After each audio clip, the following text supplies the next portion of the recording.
Oke, kita mulai. Assalamualaikum warahmatullahi wabarakatuh.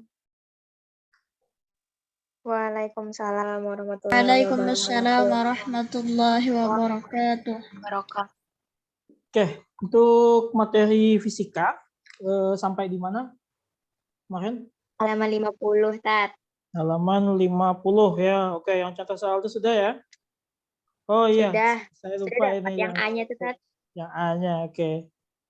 Oke, nanti kita bahas di kesempatan lain aja, Gen. Atau nanti saya bahas di video aja, biar kita cepet aja.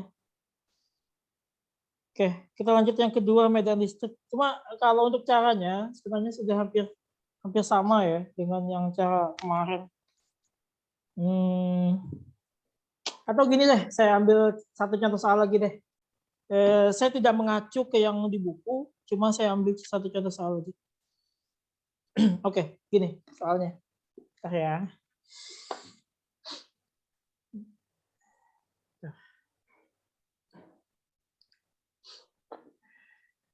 Oke, ya.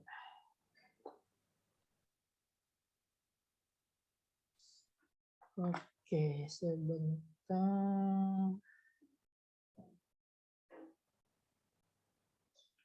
Oke, saya ambil satu contoh soal, soalnya gini aja deh. Contoh soal lain ya. Saya punya gambar. Punya gambar kayak gini. Ini saya namakan Q1, ya kan. Ini saya namakan Q2. Ini saya namakan Q3. Ya.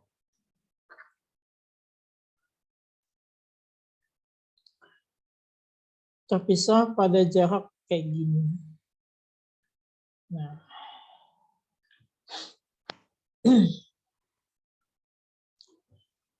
Ya, terpisah pada jarak kayak gini.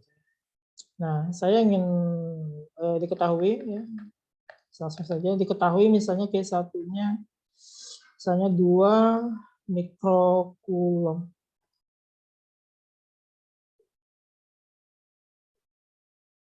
Oh ya, nggak apa-apa. Ya nggak apa-apa, mau nyalain kamera nggak apa-apa. Oh ya, nanti rekaman ini nanti saya upload ke YouTube ya. Biar bisa dilihat kembali kayak gitu kalau mau. Ini saya rekam. Nanti rekamannya saya upload ke YouTube. Ke channel saya. Kebetulan kemarin saya rekam juga untuk kelas 10 dan kelas 11. Jadi untuk kelas 12 nanti saya rekam juga. Ini saya rekam, saya upload juga ke YouTube kayak gitu. Ya, nggak apa-apa kan? Oke. Kalau mau nyalain kamera juga nggak apa-apa, monggo aja.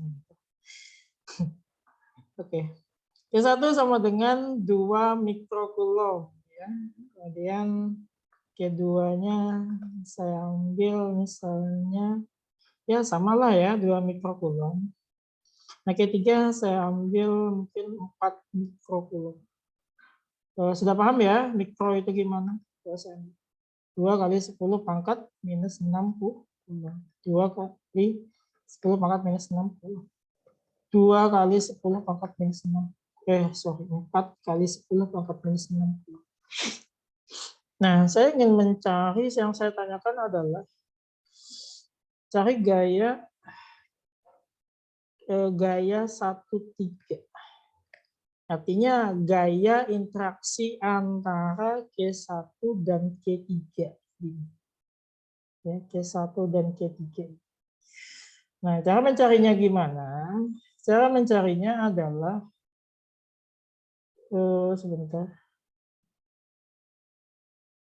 Cara mencarinya adalah Q1 kita bisa lihat ada isinya, ya. Q2 ada isinya.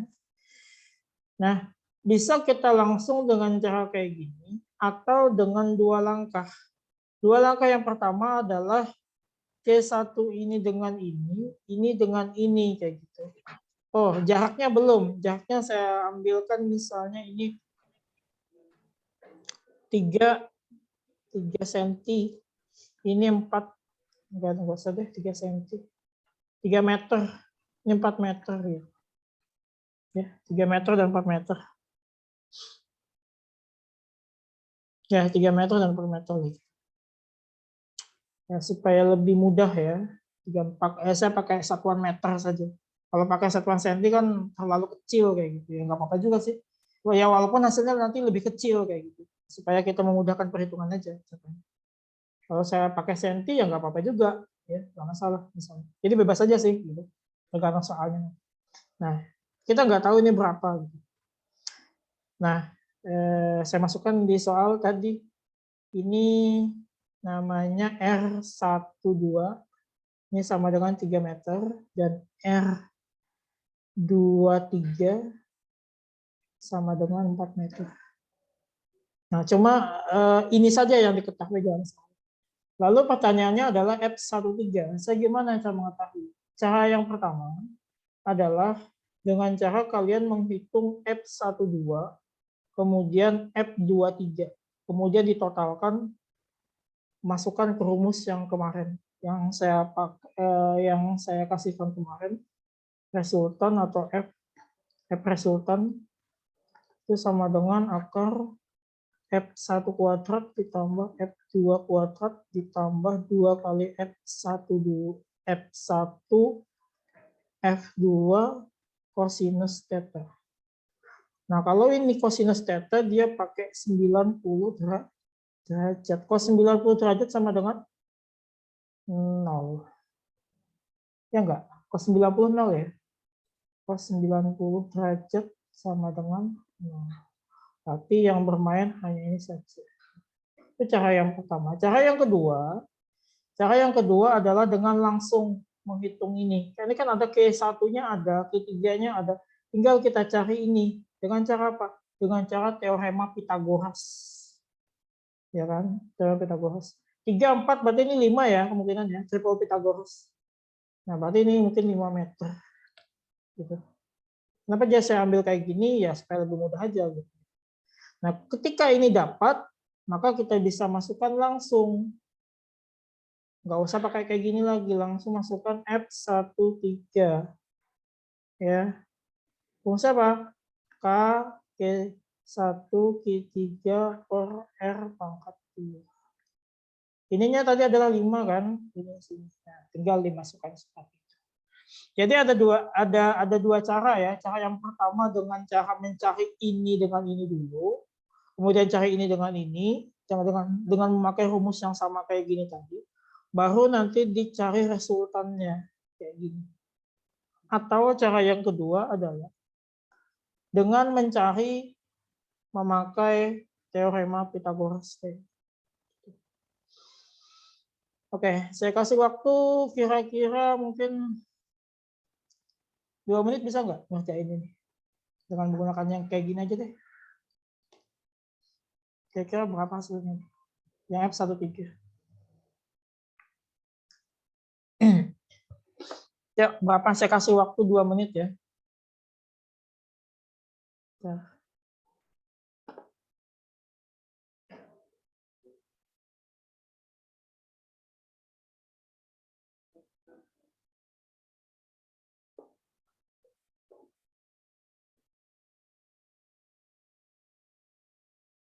Bisa nggak?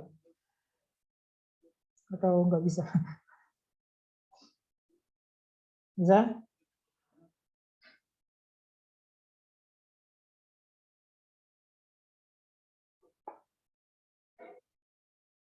Ya, saya kasih waktu 2 menit, silakan. Coba.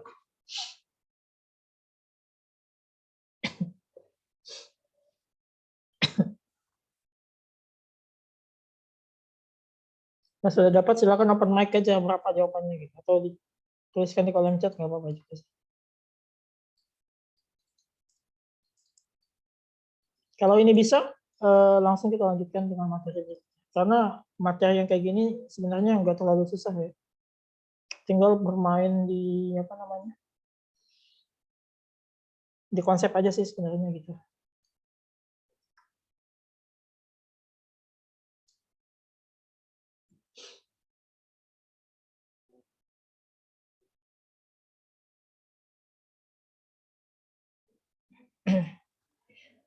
Ustadz, itu yang R-nya tuh pakai R1.2 kah atau yang R2.3?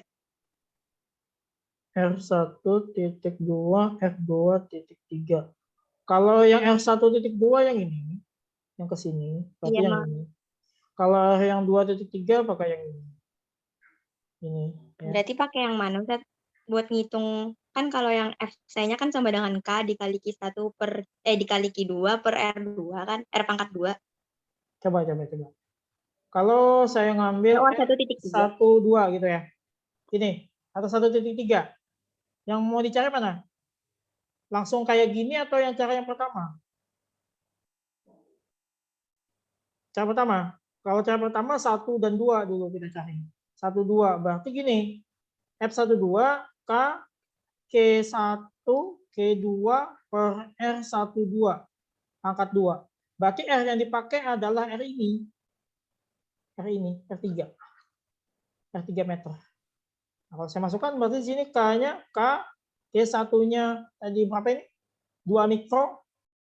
2 mikro ya, 2 mikro per 3 ya. 3 M pangkat 2. Ini yang satu. Kemudian yang kedua, F23 K Q2 Q3 per R23 pangkat 2. R23 pangkat 2 ini berapa? 4. Berarti saya masukkan K ini tadi 2 ya.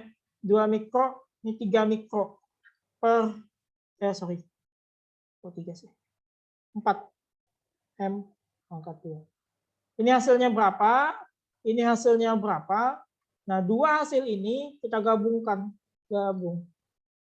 Gabung jadi ini. R sama dengan FR sama dengan akar. Ini ada F tadi ya. F12, F23. Gabung aja. F12 pangkat 2, F23 pangkat 2 ditambah 2 kali F ini tadi, F12 dikali F23 kosinus theta. Kosinus tetanya berapa? Cos 90 derajat. Berapa? 0. 0 kali ini habis, 0 kali ini habis. Berarti ini dengan ini habis sama dengan 0. Berarti yang dihitung cuma ini doang.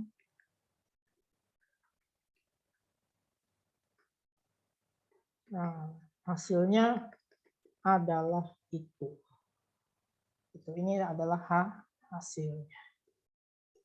Itu cara yang pertama. Kalau langsung, kayak saya bahas aja langsung ya. Kalau langsung, bisa nggak? Bisa. Pakai apa? Pitagoras. Nih, ini ada ini. Secara otomatis kan kita pakai Pitagoras lebih mudah ya. Oke, masukin aja Pitagoras. Saya cari dulu pakai Pitagoras sih. Pitagoras. Kayaknya cara yang kedua lebih mudah ya. Saya bikin ambil kayak gini aja deh gitu. 3, 4, dan nggak tahu. Nah, berarti Pitagoras ya. Pitagoras berapa ini? Sisi miring. Sisi miring berarti ada R lah namanya gitu. Sisi miring. Akar daripada ini 3 pangkat 2 tambah 4 pangkat 2. Berapa ini? 3 pangkat 2 9. Tambah 16. Akar 2 5. 5. Berarti 5 ya di sini. Kita tinggal masukkan F13. Ini nggak saya masuk. Kenapa nggak saya masukkan? Kenapa di sini nggak saya masukkan positif atau negatif? Ya nggak usah lah ya. Kalau saya masukkan positif atau negatif, nanti kemana arahnya nanti jadinya. Jadi yang saya ingin tekankan di sini, saya nggak akan mencari arahnya dulu, tapi saya ingin mencari hasilnya dulu.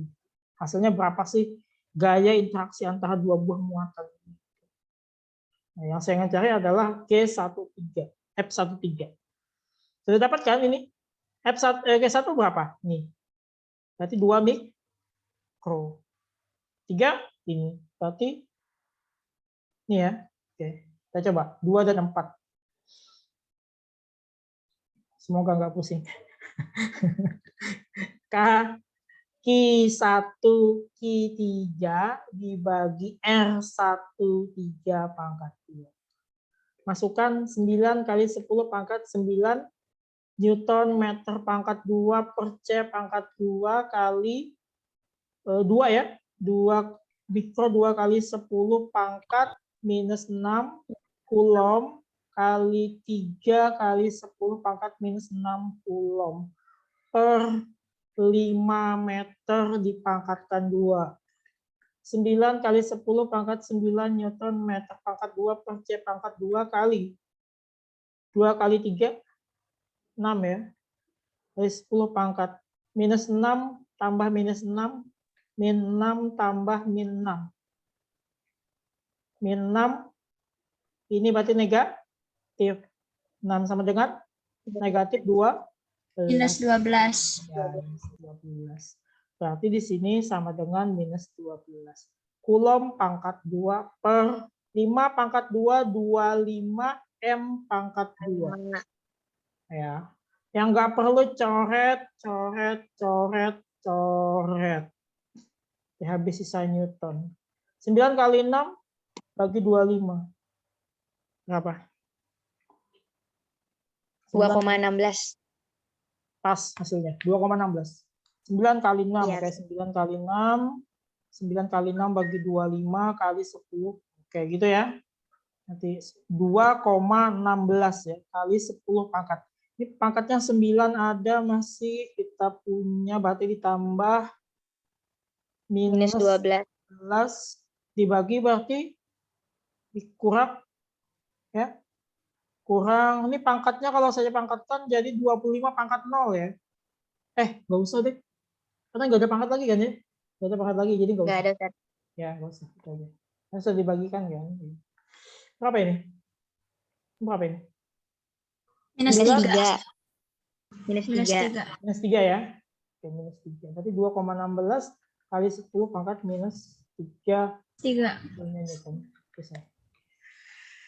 Nah ini. Berarti kemungkinan hasil yang ini juga sama. Ketika saya hitung dengan menggunakan kayak gini, juga hasilnya 2,16 kali 10 pangkat minus 3 Newton. Coba dibuktikan sendiri nanti betul tidak hasilnya. Tapi yang cara paling mudah adalah dengan menggunakan Pythagoras kayak gini. Oke, itu contoh ya. Lebih mudah saja sebenarnya. Nah, bagaimana kalau saya kasih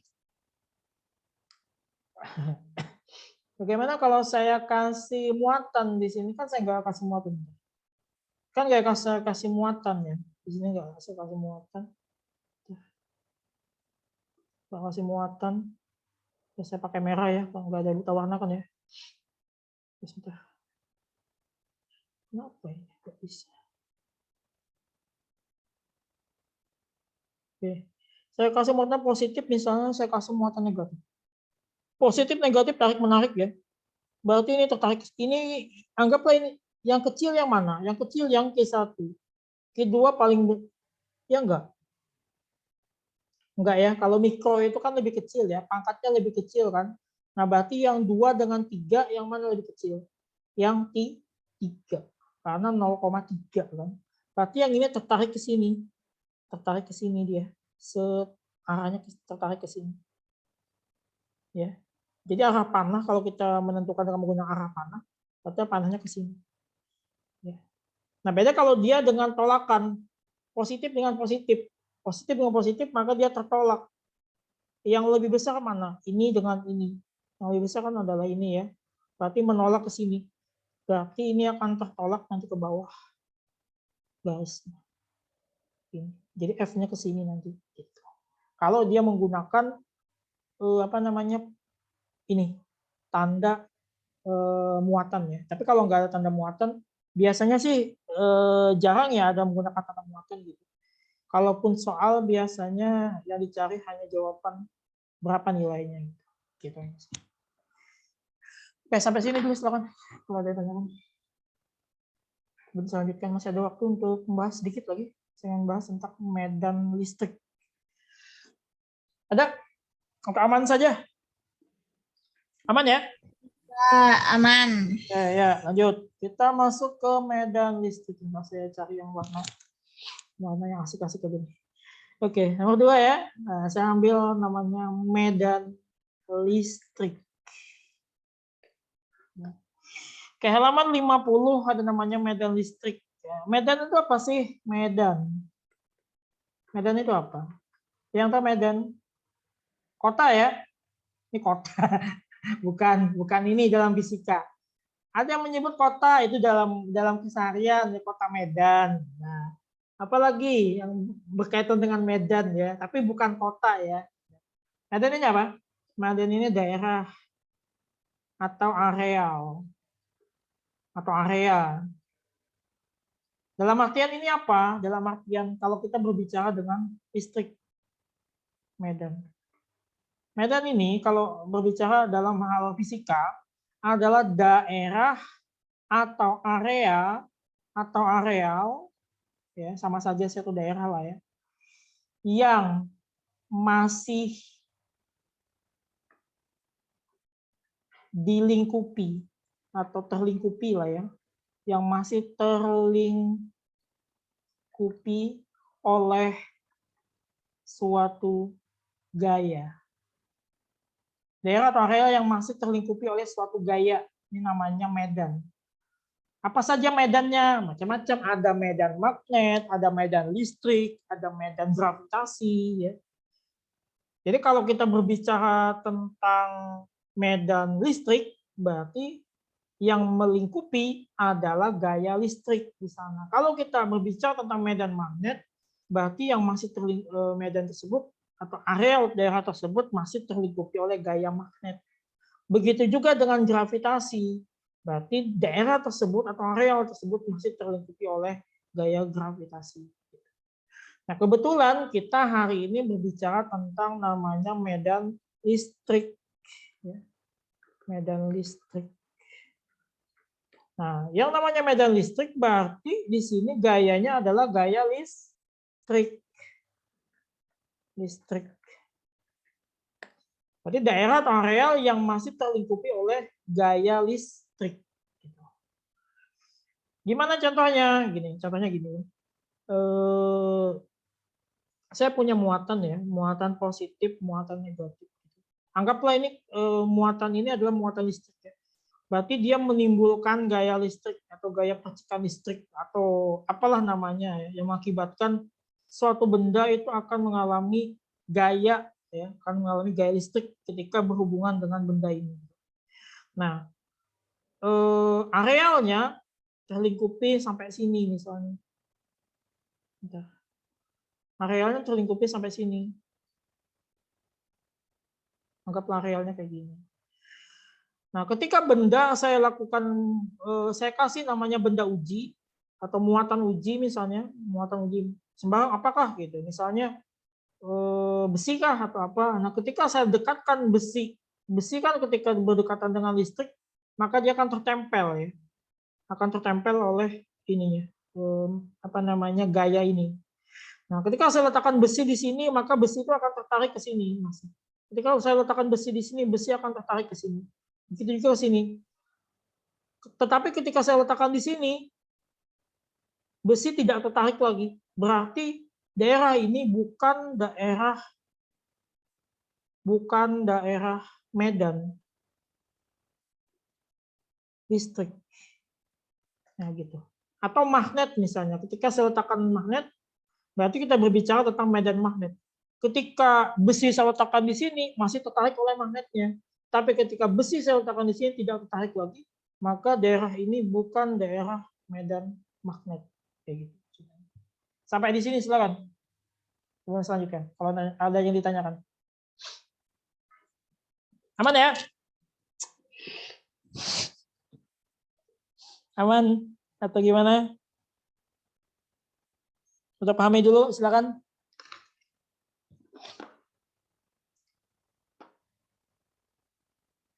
Silakan, kalau ada yang tanyakan. Nggak ada Ustadz. Oke, lanjut ya. Oke, kalau nggak ada kita lanjutkan. Masih ada waktu. Saya minta waktu mungkin 5 menit lagi. Saya waktu 5 menit lagi. Ya, 5 menit lagi saya minta waktu. Karena tidak ini tadi ya kehujanan saya sampai di sini, jadi agak molor waktunya.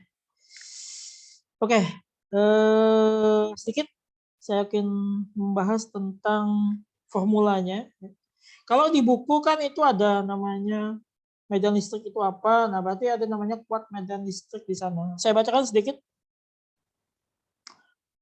Ya, medan listrik itu didefinisikan sebagai ruang di sekitar suatu medan listrik sumber dengan muatan listrik lain dalam ruang ini akan mengalami gaya listrik atau gaya Coulomb. Nah sama ya, gaya listrik atau gaya Coulomb tadi hampir sama ya.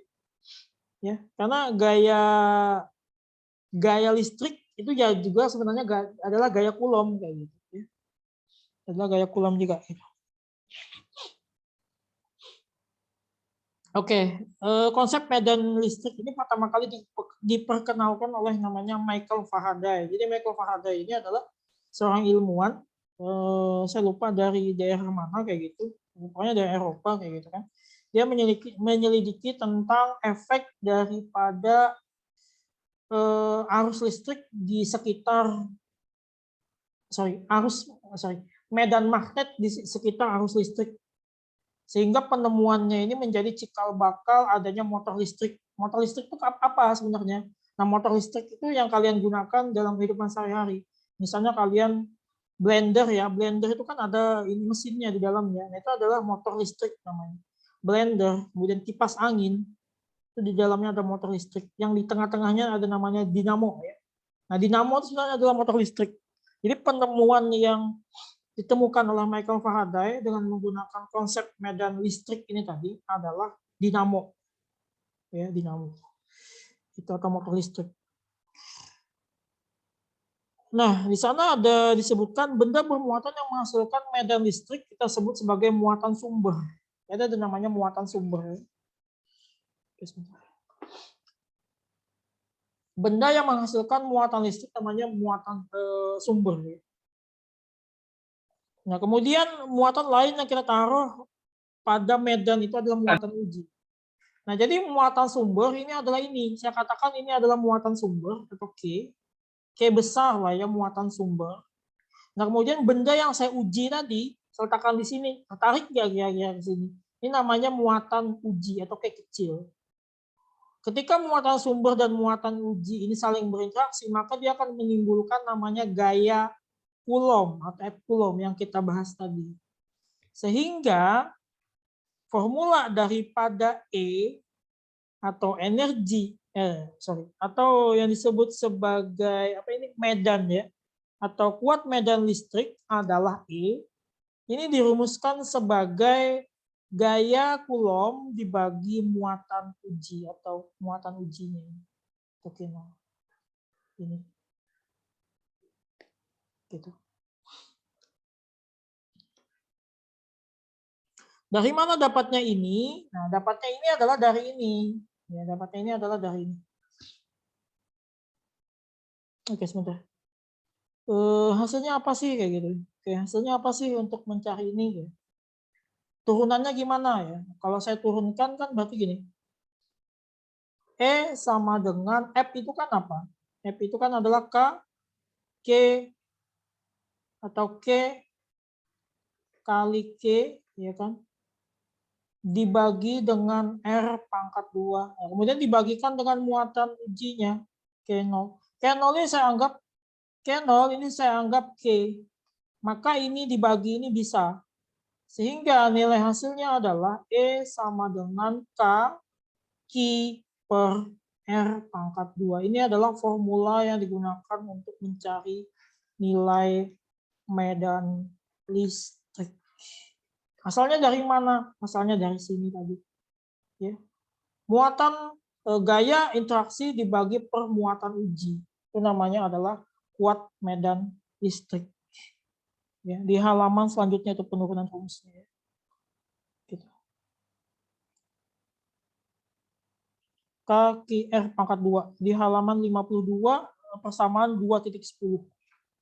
Saya cepat aja biar enggak ini. Nah, yang digunakan untuk merumuskan atau menghitung nanti kita memakai ini. Oke, mungkin itu saja untuk satu soal nanti saya lanjutkan di minggu depan. Sampai di sini silakan ada yang tanyakan dulu. Tinggal dipahami sendiri ya. Kalau nggak paham nanti tanya saya. Iya, Ustadz. Oke, ya. Oke, sebentar.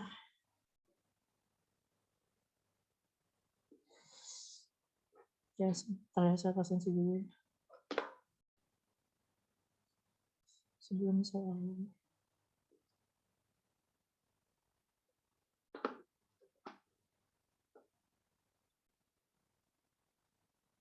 Oke, sebentar.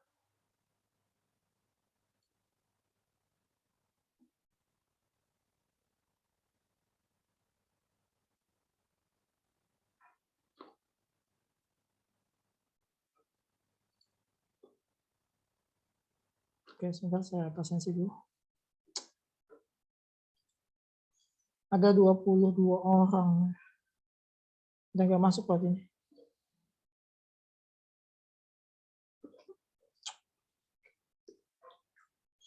Satu lagi, sebentar.